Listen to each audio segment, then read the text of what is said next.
सुखी हो, मंगल हो, कल्याण हो। सुखी हो, मंगल हो, कल्याण हो। सुखी हो, मंगल हो, कल्याण हो। जी आप ये बताइए, जो स्कूलों में शिक्षा, धार्मिक शिक्षा जोड़ी जा रही है, जी तो धार्मिक शिक्षा एक हिंदुज्म की है, बुद्धिज्म की है, जी और भी कई सारे धर्म हैं, लेकिन सबसे ज्यादा जो फोकस किया जा रहा है वो हिंदू धर्म की शिक्षा पर किया जा रहा है, धार्मिक शिक्षा पर। तो कहाँ तक वो सही है? सबसे पहले तथागत बुद्ध को कोटि कोटि वंदन और नमन करते हैं। साथ में आपके चैनल को, बहुजन सम्राट टीवी को बहुत बहुत मंगल कामना करते हैं कि आपने हर जगह अपनी मेहनत से सभी धर्म के कारवा को आप जन जन तक पहुंचाने का काम करते हैं। इसके लिए आपको, आपके साथ परिवार को कोटि कोटि मंगल कामना करते हैं। और साथ में ही इस जेतवन बुद्ध विहार शिवनपुरा गौतम नगर पटेल नगर में सभी निवासियों का मंगल कामना करते हैं। आजकल जो बहुत तेजी से यह परिवर्तन हो रहा है, जब हम सभी धर्म के लोग,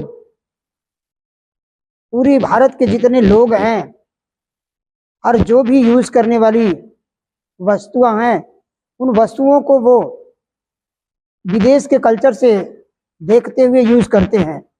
जैसे विदेशी व्यक्ति जैसा कल्चर कपड़ों में पहनता है, वैसा कल्चर ये उतार लेते हैं। जैसा कल्चर खाने में शुरू करता है तो ये उतार लेते हैं।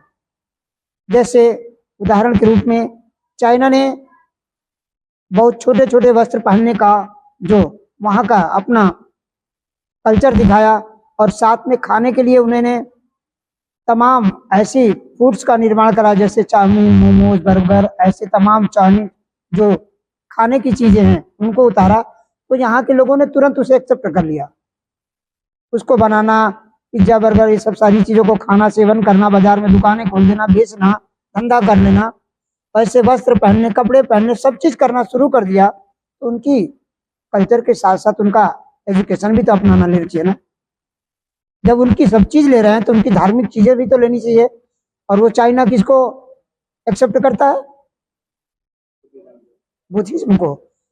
सबसे एक ऐसा स्थान पाने वाला चाइना था जो सबसे कमजोर और निम्न समझा जाता था।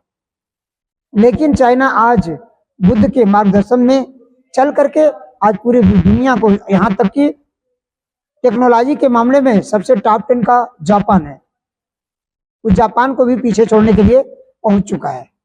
तो हमें कम से कम दूसरे देश का अनुसरण कर लेना चाहिए।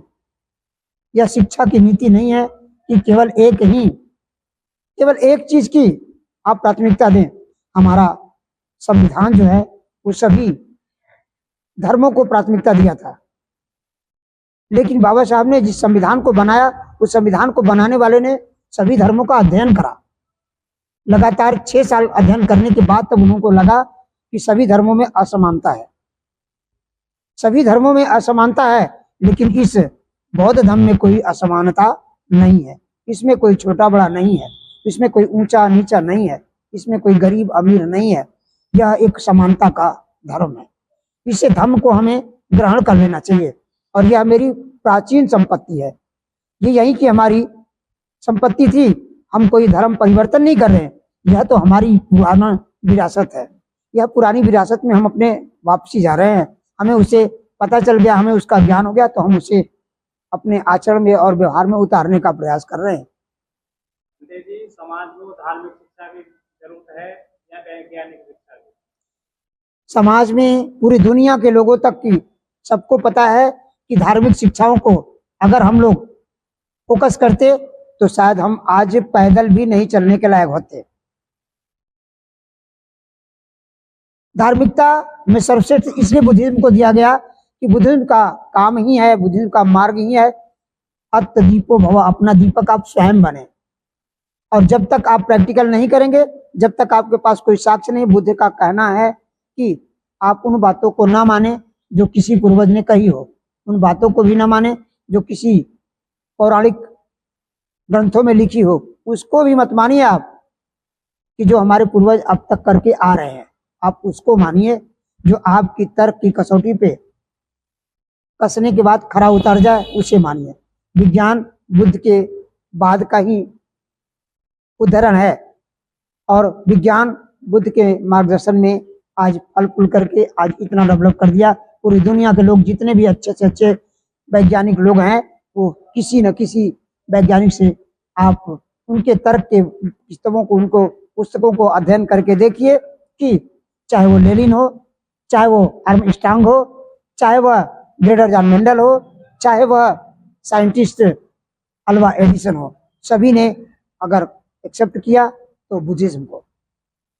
जी, जैसे कि मोदी जी का एक नारा था सबका साथ सबका विकास, लेकिन जो धार्मिक शिक्षा है वो हिंदू धर्म की ज्यादा शिक्षा फैलाई जा रही है स्कूलों में, लेकिन वो जो धर्म है बाकी के, उनके लिए क्या कहना चाहोगे? इनका तो बस केवल अपने जीवन तक ही सीमित है ना, इनकी जो वाणी है केवल अपने तक के लिए सीमित है। अगर ये सबका साथ लेते तो अभी आप छोटे से बात को देख करके इससे आप अंदाजा लगा लेंगे कि मंदिर के पुजारी को सैलरी है, चर्च के पादरी को सैलरी है, मस्जिद के मौलाना को सैलरी है, तो बुद्धिज्म के भिक्षुओं की सैलरी क्यों नहीं है? आप कहां से सबका साथ ले रहे हैं, कहां से सबका विकास ले रहे हैं? लेकिन क्या पता मोदी जी को ये लगा हो भिक्षुओं का तो कुछ नहीं रहता है, बाकी सन्यासी और देखेंगे उनकी फैमिली रहती है, वे पैसा भी इकट्ठा करते हैं, लेकिन भिक्षु कुछ नहीं करते। तो उन्हें मोदी जी को ये लगा कि भिक्षु के लिए जरूरत ही नहीं है। अब आप सोचिए, जब भिक्षु को जरूरत नहीं तो आपके पास तो कोई परिवार नहीं है ना, तो आपको तो प्रधानमंत्री बनने की कोई आवश्यकता ही नहीं थी, आपको तो इस कुर्सी पे नहीं रहना चाहिए। वो तो साथ गरीबों का साथ दे रहे हैं ना, इसलिए प्रधानमंत्री। अगर गरीबों का जब साथ दे रहे हैं तो भिक्षु का मतलब होता है भय, डर, ईर्ष्या, अहंकार, क्रोध को जो मिटा रहा हो उसको आप महाबोधि महाविहार क्यों नहीं मुक्ति दे रहे हैं? एक छोटी सी गरिमा है, उस महाबोधि महाविहार को क्यों नहीं दे रहे हैं आप? क्या कारण है? इसलिए कि सबसे बड़ा बिजनेस वही है। सारे बिजनेसों को तो आपने अपना रखा है, जितनी भी टेम्पल्स हैं सबको आपने एक्सेप्ट कर रखा है, उस पर आपने कब्जा कर रखा है। तो एक तो बुद्ध विहार था, महाबोधि महाविहार, जो पूरी दुनिया की संपत्ति है, वहां किसी एक की नहीं, इंडिया की ही नहीं है, पूरी दुनिया के लोग आज उसको देख करके अपने अपने कंट्रियों में जाकर के महाबोधि बना लिए। क्यों? हमें शर्मिंदगी महसूस होनी चाहिए ना कि हमारे देश से यह धर्म पूरी दुनिया में फैल गया, पूरी दुनिया के लोगों ने इसे अपने सर पे उठा लिया। आज किससे आप करवाएंगे बताइए? इतना बड़ा महान काम करने वाला, जिन्हें राम का रोल अदा करता था, जो सीता बना करती थी, जिसके पैर जाके छुआ करते थे, नहीं करते थे, गगन मलिक का, जब वो राम का किरदार निभाया तो उसकी पैर छुए नहीं छुए? तो जब वो जाकर के पढ़ लिया बुद्ध को, तो वो क्या बन गया? आज बुद्ध की 84,000 स्तूप मूर्तियों को बांटने का संकल्प ले लिया, तो कम से कम उसी से सीख ले लेते।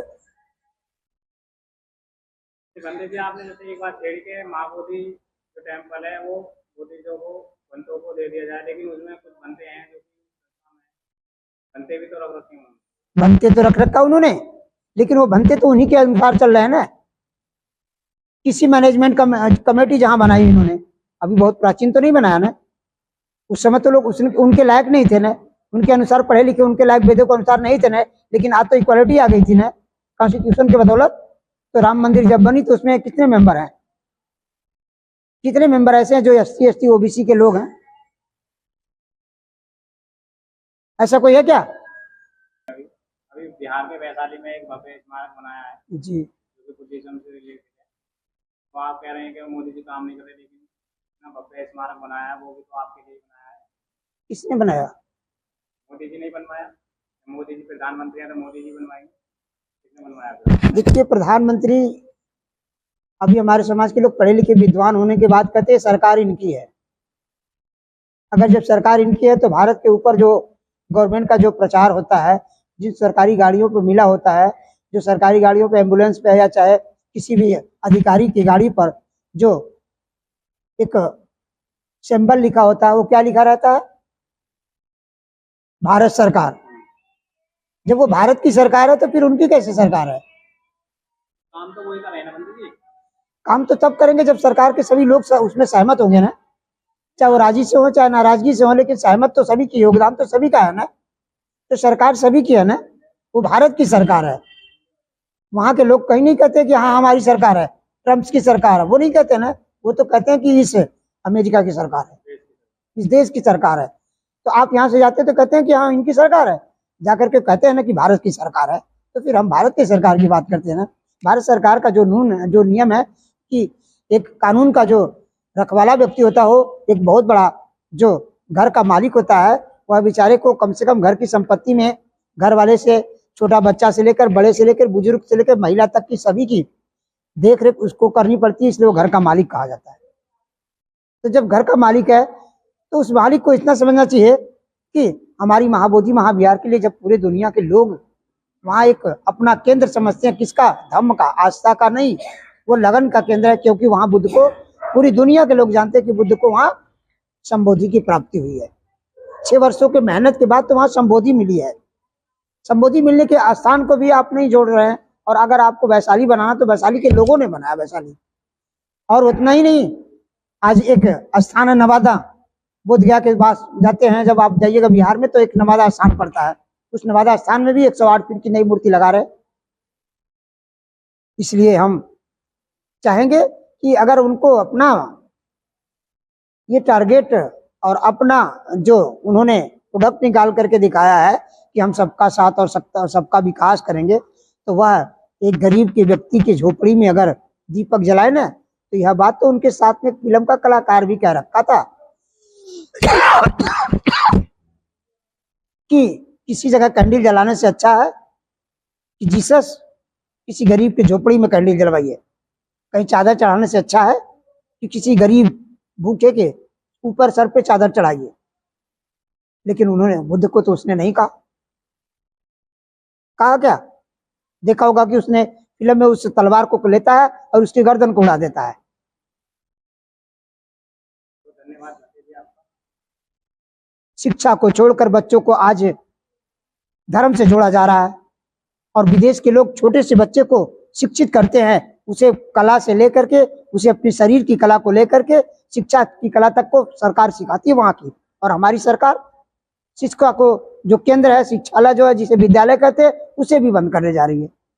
हम कैसे क्वालिटी कहें आपके अंदर कि आप एक समझदार, एक अच्छे, एक समान महान व्यक्ति होने के बाद भी आज देश का स्थिति ये है कि लोग भारत से इसके पहले कहते थे कि अगर भारत से कोई चीज लेके जाने लायक है तो वह है भारत का संविधान।